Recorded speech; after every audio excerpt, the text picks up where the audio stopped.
Opa, amigos do canal, Fabrício aqui, tudo bem? Do canal Orações Joseph Murphy. Vamos para o 9º capítulo do livro Aumente o Poder do Seu Subconsciente, o qual reúne todo o conhecimento do Dr. Murphy sobre realização pessoal, riqueza, sucesso e prosperidade. E o 9º capítulo, pessoal, aí tem o seguinte título: Por que suas crenças o fazem ser rico ou pobre? E a partir de hoje, pessoal, antes de cada leitura, a gente vai fazer uma pequena prece, pedindo orientação para que o entendimento seja internalizado de uma forma mais simples. Vamos lá? Poder infinito, Deus, que essa leitura venha a ser internalizada em mim e que eu possa aprender e usar para o bem da humanidade. Abre aspas. Pois a todo aquele que tem será dado mais, e terá em abundância, mas aquele que não tem, até o que tem, lhe será tirado. Palavras ásperas, cruéis, algumas pessoas são destinadas ou escolhidas para ter as riquezas do mundo, enquanto outras vieram para sofrer carência e privação?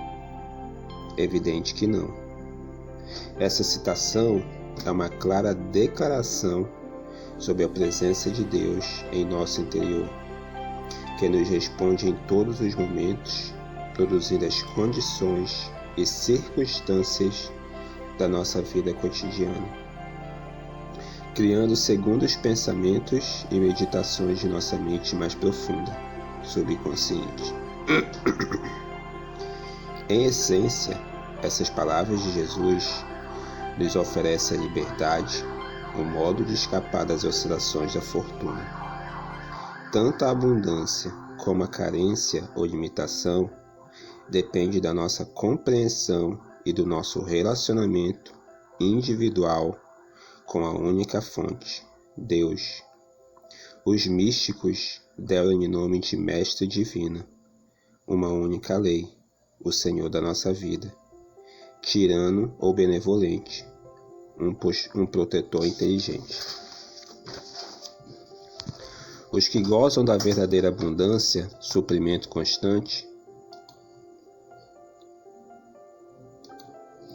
e prosperidade são os que têm consciência dos poderes criativos da mente e do pensamento. A verdadeira abundância é o ganho honesto. Essas pessoas conhecem o valor e o efeito desse conhecimento e, pessoal, olha a dica de novo sobre o segredo, sobre lei da atração, sobre física quântica, o poder do subconsciente e etc, gravando continuamente em suas mentes ideias de prosperidade e abundância espiritual, mental e material. Seu subconsciente automaticamente faz a riqueza se concretizar em sua vida. Vou ler de novo, pessoal. Os que gozam da verdadeira abundância e prosperidade são os que têm consciência dos poderes criativos da mente e do pensamento. Essas pessoas conhecem o valor e o efeito desse conhecimento e gravando continuamente em suas mentes ideias de prosperidade e abundância espiritual, mental e material, seu subconsciente automaticamente faz a riqueza se concretizar em sua vida. Essa é a grande e universal lei da vida, que opera na vida de todos. Isso sempre é e sempre foi verdade. Nossas mais profundas crenças, opiniões, percepção e compreensão são atendidas como experiências, eventos e condições, e concretizadas de acordo com nossa natureza e ideias. Se tivermos a percepção e convicção de que vivemos num universo generoso, inteligente, infinitamente produtivo, que nos foi dado e é governado por um Deus amoroso ou um ser divino, essa certeza será refletida em nossos atos e circunstâncias. Da mesma forma, se minha convicção dominante for: não sou digno da riqueza infinita e universal, estou destinado ou fadado a ser pobre, riqueza para os outros, estarei me conformando com a carência e materializando-a em minha vida. Esses dois conceitos ou crenças opostas são determinantes no que diz respeito à nossa abundância ou carência material. Parafraseando o texto bíblico, os ricos ficam mais ricos, porque eles pensam em riquezas, eu complemento, Fabrício, e os pobres mais pobres, porque pensam em pobreza. A mente acrescenta e amplifica tanto os pensamentos de abundância como de pobreza. Aceitando esse conceito, ganhamos controle sobre nossa vida, atividades e circunstâncias. Pessoal, essa página aqui está sendo esclarecedora. Em todos os sentidos, Deus está abrindo nosso entendimento. Aceitando como verdade que a mente é nosso agente criativo e que ela atua com base em nossas crenças e pensamentos, veremos seu poder refletido em nossa cura, abundância, prosperidade e saúde, e ocuparemos nosso verdadeiro lugar em uma vida de abundância. Sei que não é fácil pensar em abundância e riqueza quando estamos vivendo na pobreza e com limitações, mas também sei que podemos mudar essa situação com honestidade e integridade. Em meu livro, O Poder Milagroso de Alcançar Riquezas Infinitas, salientei que essa mudança exige um esforço concentrado e constante, mas ele será produtivo, porque quem pratica o pensamento disciplinado, pessoal, de novo, o Dr. Murphy dando a dica, dando a orientação, pensamento disciplinado torna-se obrigatoriamente rico e pode ter tudo o que deseja.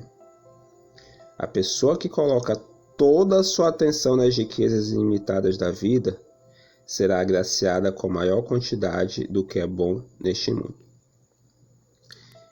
Dentro da estrutura de uma conhecida e excelente lei, semelhante atrai semelhante, o pensamento disciplinado é a chave para uma importantíssima verdade. De novo, o pessoal do Dr. Murphy enfatizando. Muitos entendem o termo disciplina como castigo, exaustão, dor, sofrimento. Mas isso é não entender seu verdadeiro significado. Para mim, disciplina começa com o entendimento. Devemos entender em que acreditamos e por que acreditamos nisso. Mas quando se presta atenção ao que é dito durante uma conversa, fica claro que muitas pessoas sofrem de carência em decorrência de mal-entendidos. A principal causa para as limitações é o fato de terem sido doutrinadas. No caso de a família ser religiosa ou instruída em apenas metade das escrituras, a metade que reforça os efeitos dos pecados e virtudes. Todavia, podemos sem dúvida disciplinar nossa mente, fazer com que ela seja nossa disciplina. As palavras disciplina e discípula têm a mesma origem. Ambas derivam do latim discípulos, que significa aluno. Como nossa mente é nossa principal aluna, o entendimento é básico e essencial. Uma transformação no modo de pensar pode mudar vidas. Essa afirmação tem de ser respeitada como algo sagrado. Deus só quer o bem para nós. A vontade de Deus é a tendência da vida de progredir e se expandir. Quantas pessoas você conhece que acreditam que Deus deseja unicamente o que é bom para elas? Quantas creem que Deus é o causador de suas desgraças? Começamos a disciplinar a mente quando nos dispomos a procurar a verdade. E para isso, só precisamos examinar e entender nossas mais profundas crenças e opiniões, nossos ideais e aspirações. A renovação do modo de pensar é perfeitamente possível. Entretanto, temos de aceitar a máxima que diz: Onde não existe amor, não existe a disciplina. Chega a ser chocante, especialmente para um ministro religioso como eu, fala o Dr. Murphy, constatar que grande parte da confusão sobre riqueza e pobreza tem origem na Bíblia, pelo menos no que diz respeito ao mundo ocidental. Talvez seja incalculável o número de pessoas que, quando crianças, ouviam repetidamente que o Senhor ama os pobres. Lemos nos Salmos: bendito é o pobre, o Senhor o livrará das horas difíceis. E no Novo Testamento: felizes são os pobres em espírito, porque deles é o reino dos céus. Essas afirmações são declaradas como verdades absolutas em milhares de púlpitos, milhões de vezes por ano, sem nenhuma explicação sobre a mudança no significado das palavras ao longo de 2000 anos. E muito mais do que isso, quando se trata dos Salmos. As línguas mudam, evoluem e se ampliam. A aceitação dessas frases e tantas outras do mesmo teor, principalmente durante a primeira infância, quando não existe contestação, contribuiu para criar uma crença duradoura e às vezes inconsciente de que é errado ou pecado possui mais do que o suficiente para viver e que é feio ser rico.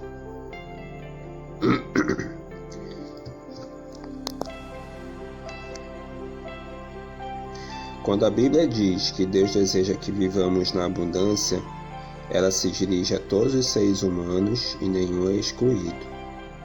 A prosperidade, inclusive a riqueza material, é concretizada quando as verdadeiras ou as aparentes contradições de nossa doutrinação precoce são resolvidas e ocorre a nossa reconciliação com a presença divina. Até bem pouco tempo, todas as Bíblias encontradas nas livrarias estavam escritas numa linguagem antiquada, com sentenças solenes e empoladas, cheias de palavras difíceis, desconhecidas pelo leitor moderno, e sentenças apresentavam uma linguagem repleta de palavras antigas, cujo significado foi se modificando à medida que as traduções do grego original se sucediam ao longo dos séculos. Apesar de centenas de passagens poderem ser aceitas no sentido literal, a maioria precisa ser analisada dentro do contexto da época. Todo o texto parece ser uma massa de contradições, parábolas e metáforas que não se aplicam ou não têm relevância no mundo atual.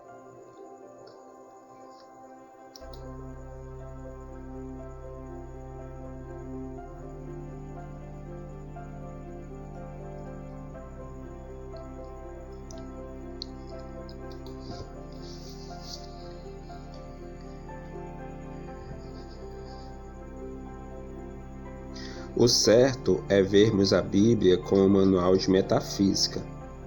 Quando a linguagem é adequadamente entendida, a Bíblia se mostra muito rica na apresentação de verdades práticas e orientações que enriquecerão nossa experiência de vida.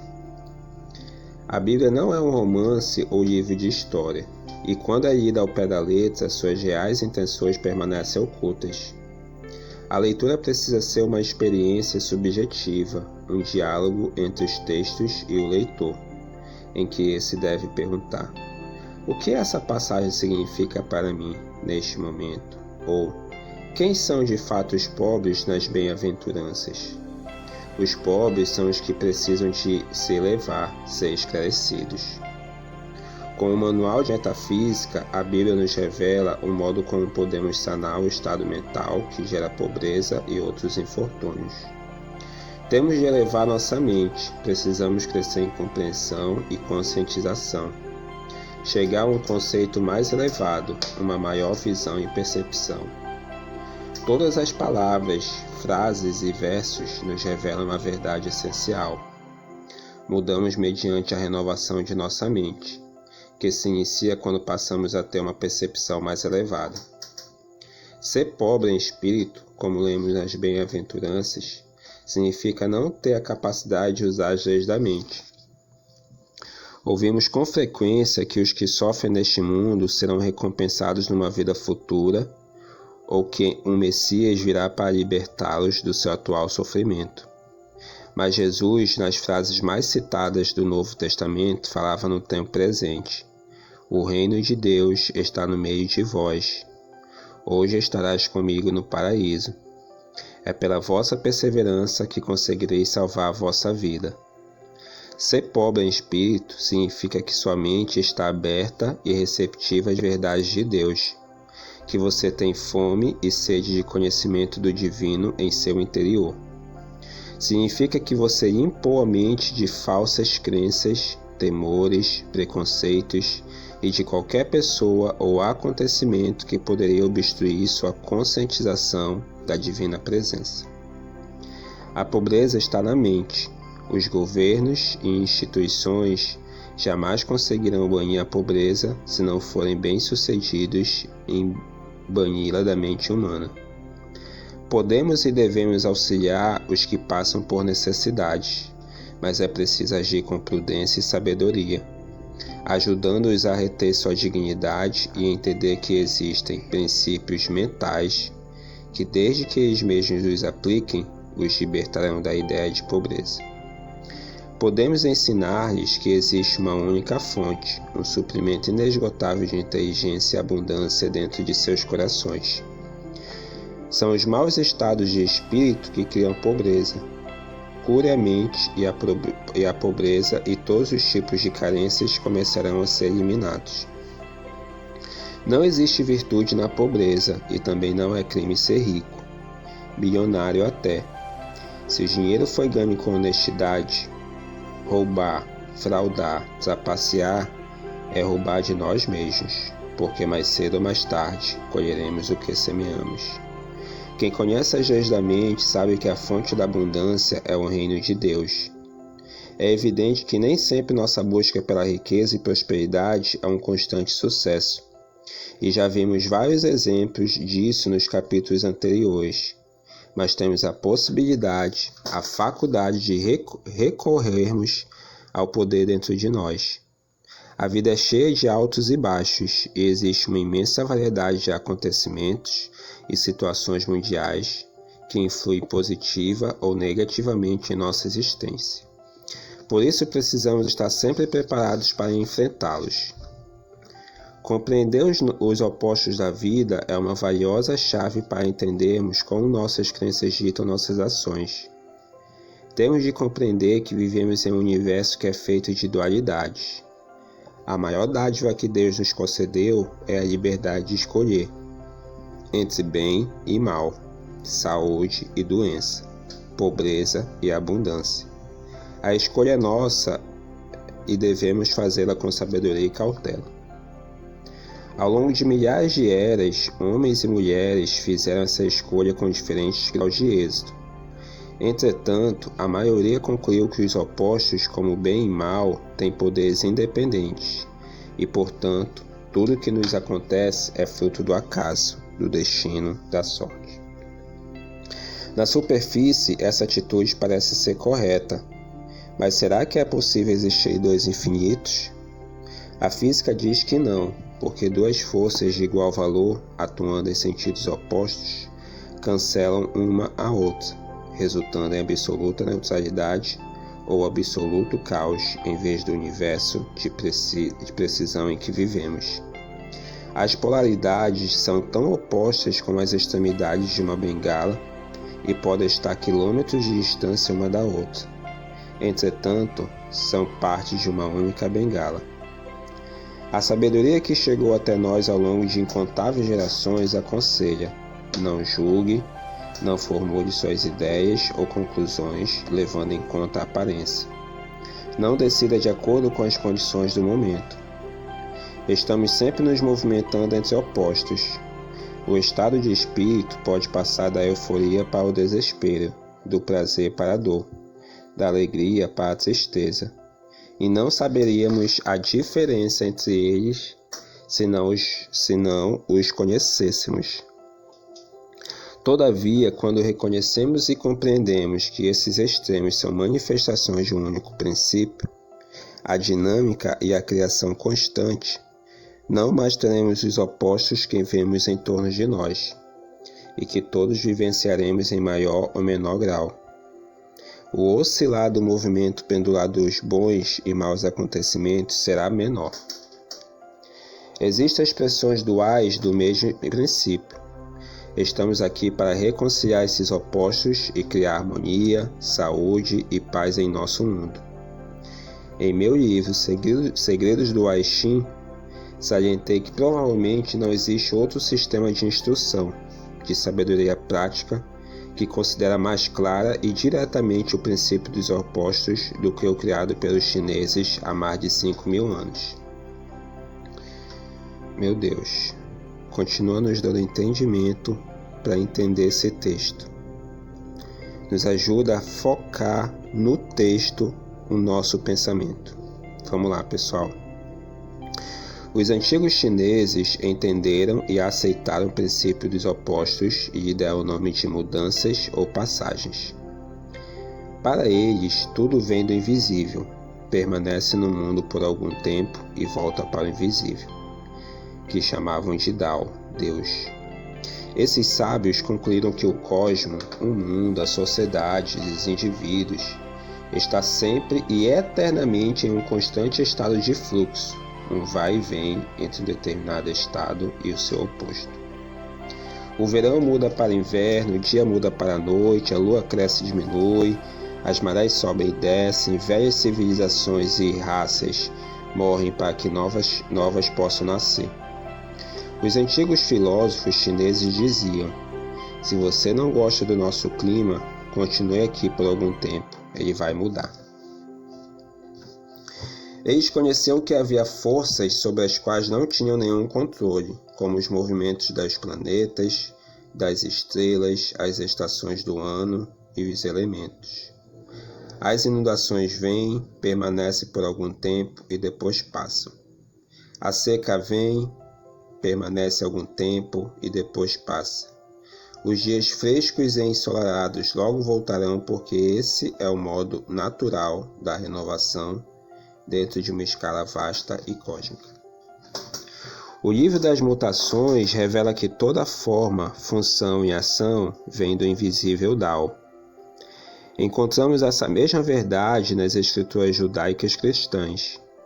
A natureza em todas as suas energias vem de uma única fonte, o Absoluto, Deus. 3.000 anos depois, o apóstolo Paulo escreveu: não existe outro poder senão Deus. Os poderes que existem são os ordenados por Deus. O I Ching e a Bíblia concordaram que Dao, Deus, age no plano universal, de maneira impessoal, segundo os princípios e leis naturais. Concordam também que o mesmo princípio da dualidade opera tanto em proporções cósmicas como na humanidade. Estamos constantemente passando de um estado para o seu oposto. Todos vivenciamos altos e baixos, oscilamos entre tristeza e alegria, prazer e dor, paz e discórdia, confiança e temor. Os pensamentos também vêm em pares, riqueza e pobreza, doce e amargo, bom e mal, quente e frio. Não somos capazes de controlar os elementos, mas temos a capacidade de controlar e dirigir nossa consciência.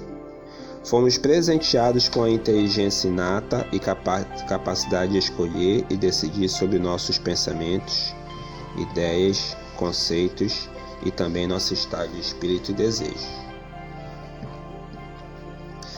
Esses desejos são os anjos de Deus, os mensageiros do divino que nos dizem: suba mais alto, permita que seu desejo cative e mantenha sua atenção, porque você se move na direção da ideia predominante em sua mente. A força do desejo depende da grandeza do benefício esperado com a sua realização. Reconheça que nós, sozinhos, nada podemos fazer, mas a inteligência e energia vital, Dao, Deus dentro de nós, que tudo envolve e tudo permeia, está disposta e ansiosa para promover, proteger, esclarecer e restaurar nossa harmonia. Ela reconciliará os opostos e trará paz de espírito. Quando possuímos a maior de todas as dádivas, tudo se acerta em nossa vida e descobrimos o paraíso, aqui e agora na Terra. A Bíblia conta que Jesus ensinou as dualidades da vida com uma parábola, a do joio e do trigo. Os servos perguntaram ao dono: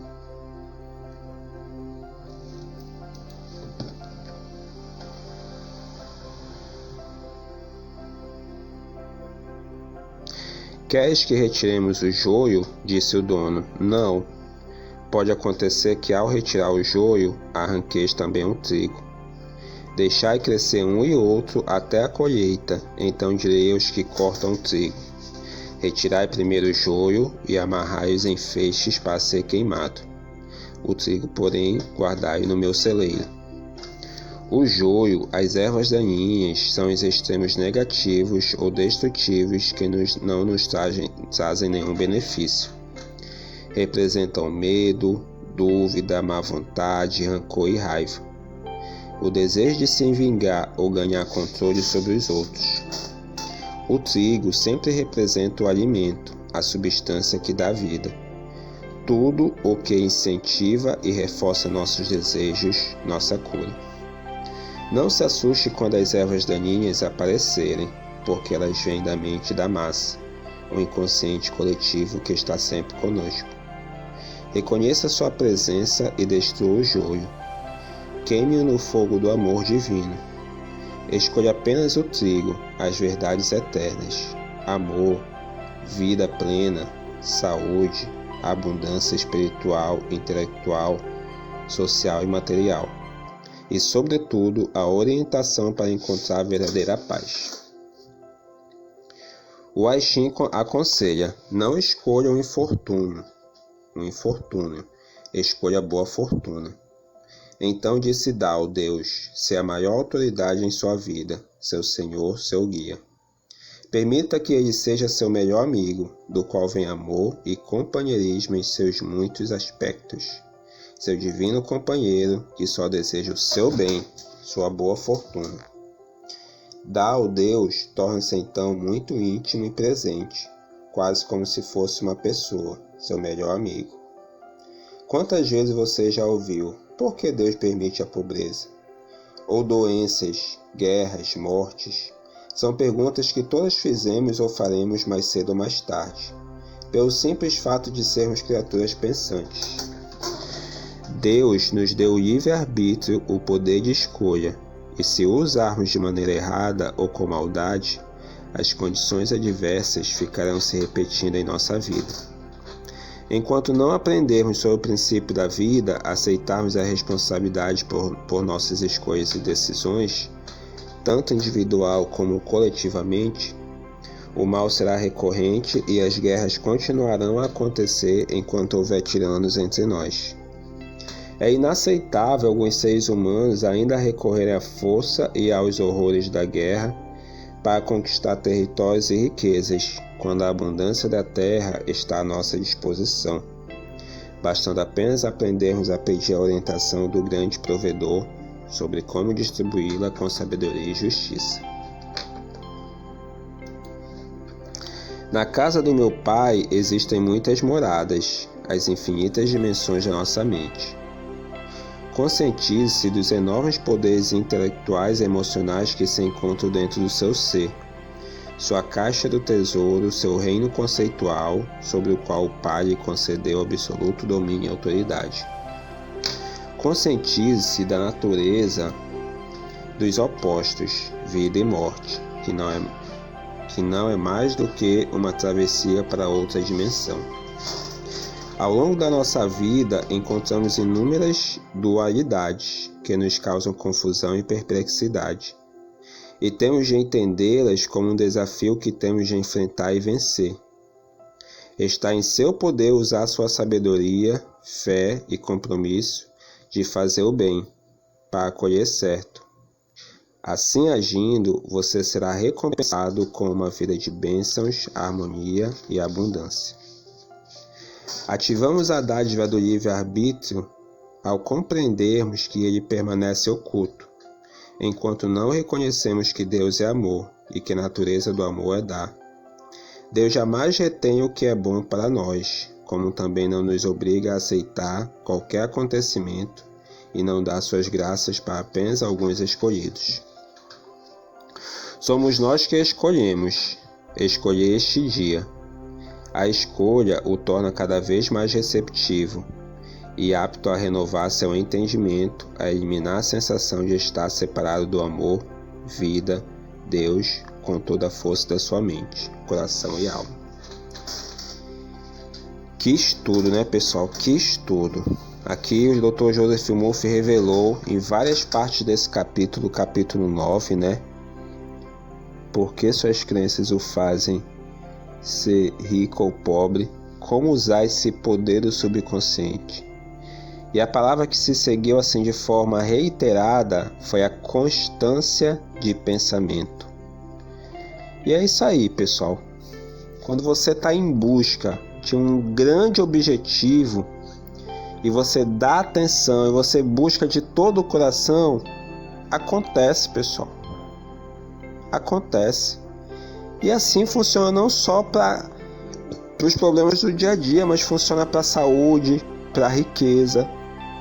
Especialmente para a riqueza, é um processo assim que exige dedicação, eu posso dizer, que exige força, esperança, porque você imaginar a riqueza no lugar pobre, como o Dr. Murphy, tem que ser um iluminado em todos os sentidos.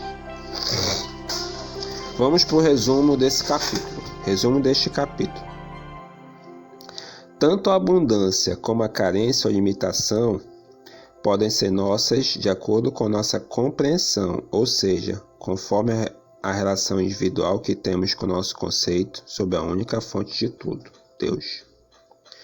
Os que gozam da verdadeira prosperidade e abundância, no suprimento constante, são aqueles que têm consciência dos poderes criativos do pensamento e da mente. A verdadeira abundância é um ganho honesto. Eles conhecem o valor e o efeito dessas atitudes e à medida que vão continuamente gravando em sua mente ideias de abundância espiritual, mental e material, de prosperidade e de fartura, seu subconsciente automaticamente faz a abundância se concretizar em sua vida. Quando aceitarmos como verdade que a mente é nosso agente criativo e que é capaz de concretizar tudo o que ela se focaliza, seus poderes serão demonstrados.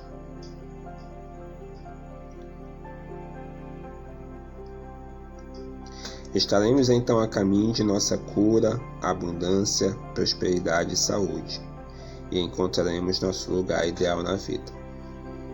Quando a Bíblia diz que Deus quer que tenhamos abundância, está falando de todos os seres humanos, ninguém é excluído. A abundância, inclusive a riqueza material, geralmente se concretiza quando as aparentes contradições da nossa doutrina na primeira infância estiverem resolvidas. Os maus estados de espírito criam a pobreza. Cure a mente e a pobreza de todos os tipos será eliminada. Não existe virtude na pobreza, nem é crime ser rico, desde que o dinheiro tenha sido ganho honestamente. Roubar, fraudar, trapacear é roubar de si mesmo. Vivemos em um universo de dualidades ou polaridades. A maior dádiva que Deus nos deu é o livre-arbítrio, a capacidade de escolher entre bem e mal, saúde e doença, pobreza e abundância. A escolha é sua e deve ser feita com sabedoria. Nosso estado de espírito pode passar da euforia para desespero, prazer e dor, alegria e tristeza. Se não fosse assim, não saberemos a diferença entre esses sentimentos.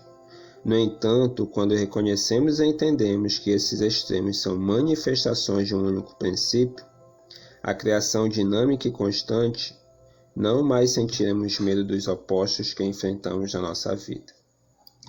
Deus nos deu livre-arbítrio, e se fizermos escolhas erradas ou maldosas, essas condições ficarão se repetindo em nossa vida. Enquanto não aceitarmos a responsabilidade pelas nossas escolhas e decisões, tanto em termos individuais como coletivos, o mal continuará se repetindo. É isso aí, pessoal. Valeu, tchau.